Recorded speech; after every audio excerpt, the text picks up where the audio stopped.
So, man, can you really grasp and think about it and absorb it that we're not going to see this football team on the field until the first Saturday of next September? It's a It's long off mind blowing. season. It's mind blowing, Mark. It feels like man, to be honest with you, Mark, it feels like we've been in the off season for years at Miami. Because it feels like the season's over by week 5 for us Yeah. all the time. As 2020, we were pretty excited throughout, and we had some drop offs and things didn't go our way, but we had some excitement there. You had the Louisville national televised game. We embarrassed them. We destroyed Tallahassee. We're kind of building up there. We were on the same field with Clemson for a bit there, so it felt like we could be in conversation for a little bit. And then we got skull drug by UNC, and life hit us in the face pretty fast. It happens, okay, but all that hype, all this offseason hype, all the offseason talk, blah, blah, blah, blah, blah. And we get there, and by week 3, it was like, all right, well, when is he going to get fired? What we're going to do now? Now we're already projected into the future because we had to go from De'Aaron King to a freshman. And now we're talking about how the freshmen are going to be so much better than the seniors instead of being able to appreciate what the seniors have done because they haven't gotten any better. It was always looking ahead, instead of being able to appreciate the moment and what's happening right now because the moment has been so painful. And for someone who's covered it, it feels like we're in the off season 80% of the time. And 80% of the year is the off season, but it feels like more like 90 when you're a Miami fan or you cover this team because Mark, we're on our fourth coach in 6 years.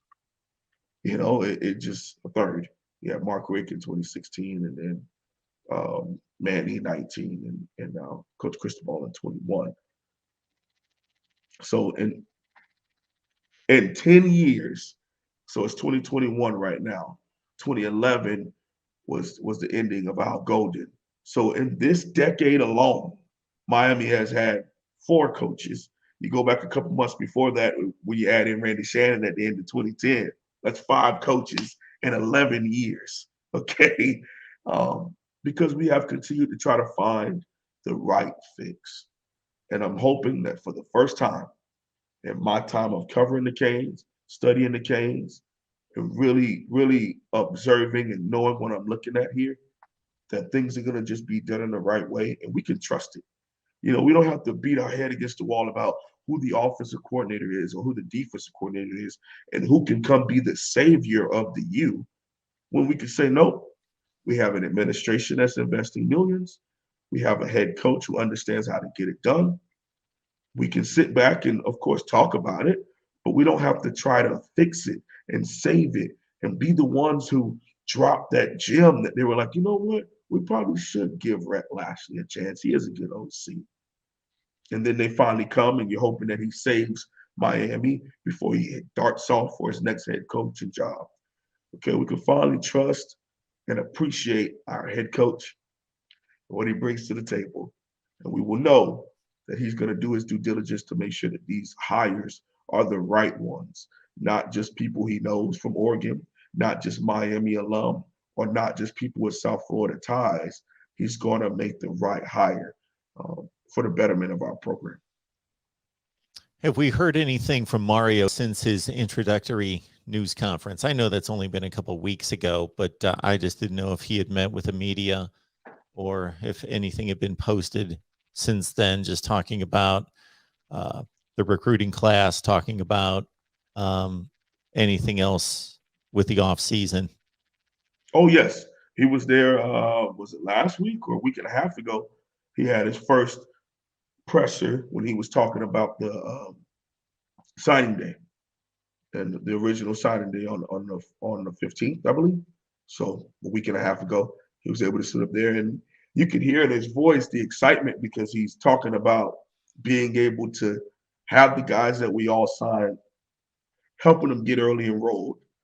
So, correction, last time we were here, talked about the fact that only one of them was an early enrollee, and that was Nicely Kelly. Come to find out, they're working on about 3 to 5 of the 9 to help them get in and working with their local high schools, the public ones, because the private ones usually already have stuff in place. It's not really much you can do when it comes to private schools. I can only speak for South Florida private schools. A lot of them do not allow you to early enroll. That's just how it is. But the public schools, Coach Cristobal and our recruiting staff and has been working with their high school coaches to get them to speed up that process to see if we can get a couple more guys like a Wesley Bassett, a smaller inside linebacker, to get into this winter strength and conditioning program. Okay. Wide receivers, Horton out of Tennessee, just trying to get them down here to get them into our strength and conditioning program and get things rolling in that way. So that was one of the things he spoke about at his presser. He also talked about the excitement of matching up Nigel Lee Kelly with one or two other big time guys on the front. You can take that how you as it may. He could be talking about Cyrus Moss. He could be talking about Shamar Stewart. He could be talking about both of them. Who knows? Who knows? And when it comes to this particular situation as far as recruiting for Miami right now, you have to just kind of take it as a grain of salt and hopefully things work out, because anything we get this cycle, Mark, is more than it's truly just a blessing, because we haven't been able to get a position coach for a lot of these guys. We haven't been able to have sit down conversations with them, a part of our full staff, and meet up with their advisor and things of that nature, and get things rolling and truly recruit these young men. So the beautiful part is him having them push theirs until February means that a lot of these young men are trying to give Coach Cristobal a chance to recruit them, and that's all you can ask for at this level. It's an opportunity. There's a question about offensive lineman Dave Luley. I don't know if you've heard of him, the Oregon commit. He committed to the Ducks back midsummer. Obviously, that has ties to Mario Cristobal, finalist Cal, LSU, Oklahoma, Oregon State, Tennessee. But as of now, he's apparently still committed to Oregon. Yes, so there's been talks about him on the decommitment trail. He's a massive human being. I think he's about 6'6", about 330. He's huge. Okay. Another reason why we wanted to bring in Coach Salavea is the best way to recruit a Polynesian is to have one on your staff. And once you get a couple of them to start coming in and trusting your area and falling in love with your area, then you're able to build a nice community. Because I tell a story when I was at Mayville State, Mark, listen, we signed one. John, what's John's last name? Not Tagovailoa, Talavea, John Talavea. Signed one of them, Mark, within 8 weeks. It was 15 Polynesians that moved in. They had one at the high school level, then a bunch of the cousins and sisters and aunties. They all moved from Hawaii to Mayville, North Dakota, because they wanted to be around their nephew or their son.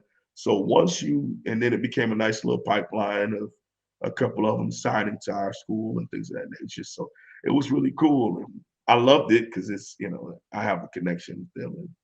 And it's a nice thing. So in recruiting, on the offensive and defensive line, some of the best prospects are Polynesian descent prospects. And yes, they're on the West Coast because the islands are a lot closer to that area.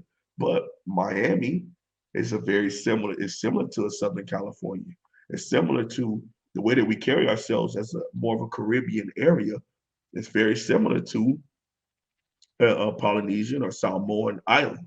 So I think it would be great to have that connection to be able to recruit those kinds of players. And it's not just O-line, D-line. You got linebacker prospects. You got some safety prospects. So it's once you get that pipeline going, man, it's different, Mark. It's different. Like Coach Cristobal says, that is different. It's different.